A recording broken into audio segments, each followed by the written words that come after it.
ज्ञानेश कुमार के खिलाफ एक बार फिर से महाअभियोग। ये खबरें, ये हेडलाइंस आपके सामने आपकी स्क्रीन पर।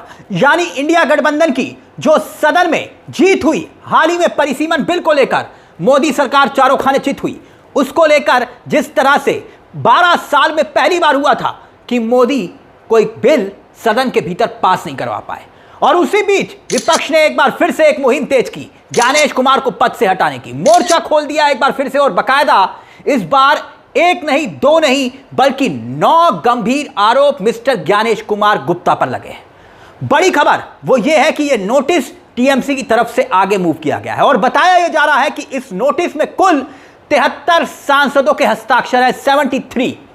साथ ही इसमें ज्ञानेश कुमार गुप्ता पर जो 9 गंभीर आरोप लगे हैं वो बहुत बड़े सबूत के तौर पर माने जा रहे हैं। टीएमसी ने यह नोटिस राज्यसभा सचिवालय में दिया है। यानी अब आप याद करिए, ज्ञानेश कुमार के खिलाफ महाअभियोग प्रस्ताव लाने को लेकर यह कोई पहला नोटिस नहीं है। इससे पहले, कुछ समय पहले ही मार्च के महीने में विपक्ष की तरफ से ऐसा ही एक नोटिस दिया गया था, और उस नोटिस का अंजाम क्या हुआ था, तब मिस्टर लोकसभा के जो स्पीकर हैं ओम बिरला और फिर उसके बाद राज्यसभा के सभापति, दोनों ने उस नोटिस को खारिज कर दिया, रद्दी की टोकरी में डाल दिया। और वो भी तब, याद करिए, मार्च में जब विपक्ष ने लोकसभा और राज्यसभा दोनों में ज्ञानेश कुमार को पद से हटाने का जो नोटिस दिया था, उस नोटिस पर लोकसभा के 130 और राज्यसभा के चुने हुए 63 सांसदों के हस्ताक्षर थे। यानी कि लोकसभा के 130 सांसद, सोचिए जरा, सबके हस्ताक्षर थे। कुल मिलाकर करीब 193 सांसदों ने हस्ताक्षर किए थे। लेकिन इसी महीने की शुरुआत में हुआ क्या, लोकसभा स्पीकर ओम बिरला और राज्यसभा के अध्यक्ष सीपी राधाकृष्णन, उन्होंने नोटिस को खारिज कर दिया, कोई दलील नहीं। और इसके बाद तृणमूल कांग्रेस यानी कि टीएमसी के नेता डेरेक ओब्रायन ने एक बड़ा बयान दिया था। कोलकाता में प्रेस कॉन्फ्रेंस करते हुए यह कहा था कि विपक्ष जल्द ही और गंभीर आरोपों के साथ इस नोटिस को मूव करेगा। 19 राजनीतिक दलों के सांसदों ने पहले नोटिस पर हस्ताक्षर किए थे। 19, सोचकर देखिए कितना बड़ा मामला था। ज्ञानेश कुमार को पद से हटाने की यह कोशिश की गई थी, यह मुहिम के तौर पर। और ठीक टाइमिंग देखिए, पश्चिम बंगाल के विधानसभा चुनाव के पहले चरण के मतदान जब हुए, यानी कि पहले चरण की गुरुवार को जब वोटिंग हुई, वोटिंग लिस्ट संशोधन और चुनाव आयोग के फैसलों को लेकर जो विवाद है, उस बीच, ठीक उसी बीच यह नोटिस दोबारा से मूव किया गया। अब जो आरोप लगाए गए हैं, जो पहले 7 आरोप लगाए गए थे, उस पर भी बात जरूरी हो जाती है, क्योंकि ज्ञानेश कुमार गुप्ता पर हमेशा यह एक आरोप लगता है, और वो बड़ा गंभीर आरोप है कि आप सत्तारूढ़ पार्टी यानी कि बीजेपी की गोद में बैठे हैं। इस तरह के आरोप लगते हैं। और खास तौर पर वोटर लिस्ट की विशेष गहन समीक्षा यानी एसआईआर में जो आरोप लगे, उसके जवाब अभी तक नहीं मिले। बिहार और पश्चिम बंगाल जैसे राज्यों में वोटर लिस्ट संशोधन को लेकर जो विवाद खड़ा हुआ और जो खबरें सामने आई, उसने पूरे चुनाव आयोग को सवालों के कटघरे में लाकर खड़ा कर दिया। अब नए और नोटिस 15 मार्च 2025। बकायदा एक और बड़ी बात, इस नोटिस में जो मूव किया गया है, ये जो नया नोटिस है जिसका जिक्र हम कर रहे हैं, इसमें 15 मार्च 2026 के बाद की घटनाओं को शामिल किया गया है।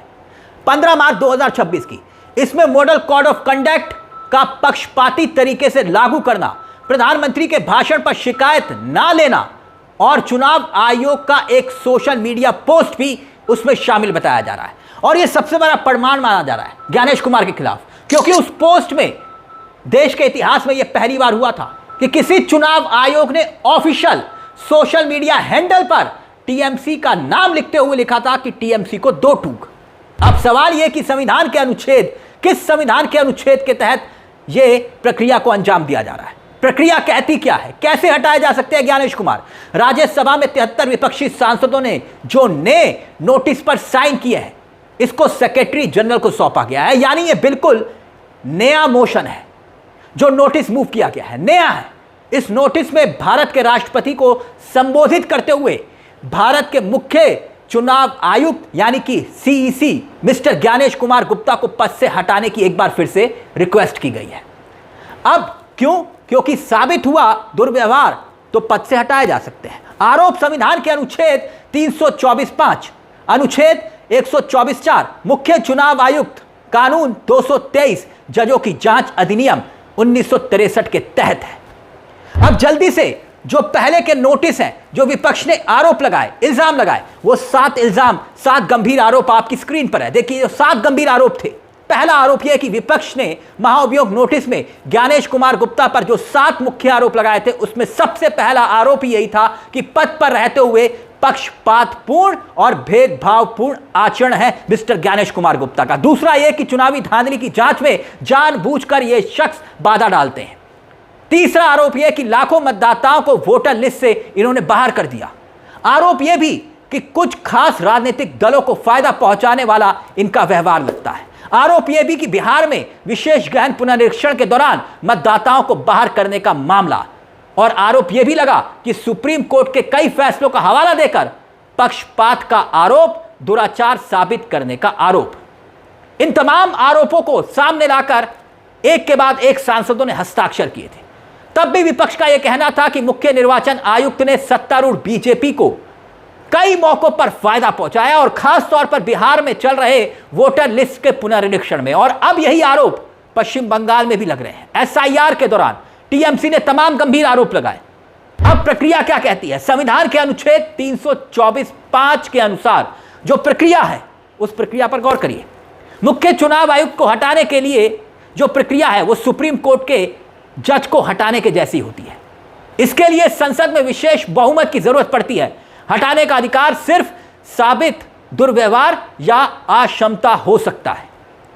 अगर यह साबित होता है, नोटिस स्वीकार कर दिया जाए, यह भी एक बड़ी बात है, क्योंकि पिछला नोटिस भी ठुकरा दिया गया। और नोटिस अगर स्वीकार होता है तो एक समिति बनती है जिसमें एक वरिष्ठ जज और कानून विशेषज्ञ होते हैं। समिति आरोपों की जांच करती है और मुख्य चुनाव आयुक्त को अपना बचाव पेश करने का एक मौका दिया जाता है।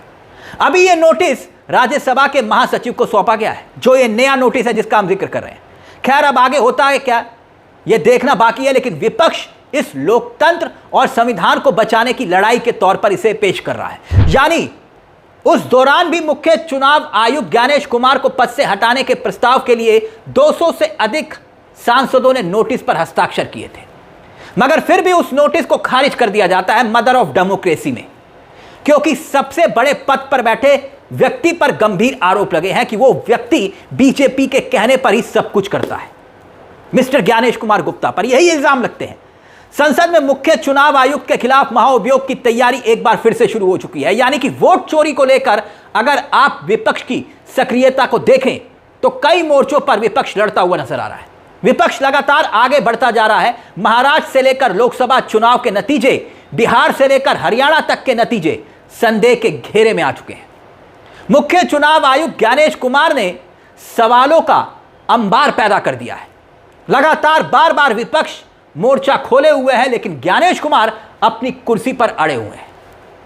उनका जवाब जब जब आता है ज्ञानेश कुमार जी का, तो पूरे देश में उस जवाब का माखौल बन जाता है। पश्चिम बंगाल में इतिहास रच दिया गया, और यह सब कुछ ज्ञानेश कुमार जी के नेतृत्व में हुआ कि लाखों वोटरों के बिना वोटिंग हुई। यह देश के इतिहास में पहली बार था। यह देश के इतिहास छोड़िए, दुनिया के इतिहास में पहली बार था। और यही तमका मिस्टर ज्ञानेश कुमार गुप्ता जी को सवालों के कटघरे में खड़ा करता है।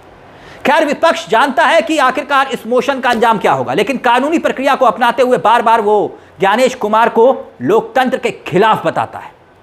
खैर, आप इस पूरे मामले को लेकर क्या कहना चाहेंगे कि क्या विपक्ष ने ज्ञानेश कुमार के खिलाफ एक बार फिर से महाअभियोग लाकर सही किया या गलत? अपनी राय हमें कमेंट बॉक्स में जरूर दीजिएगा। मुझे तिलक चावला को दीजिए इजाजत। एक छोटी सी दरख्वास्त, चैनल को सब्सक्राइब करना मत भूलिएगा। ये मंच आप ही का है जहां कलम गुलाम नहीं। नमस्कार, जय हिंद, जय भारत।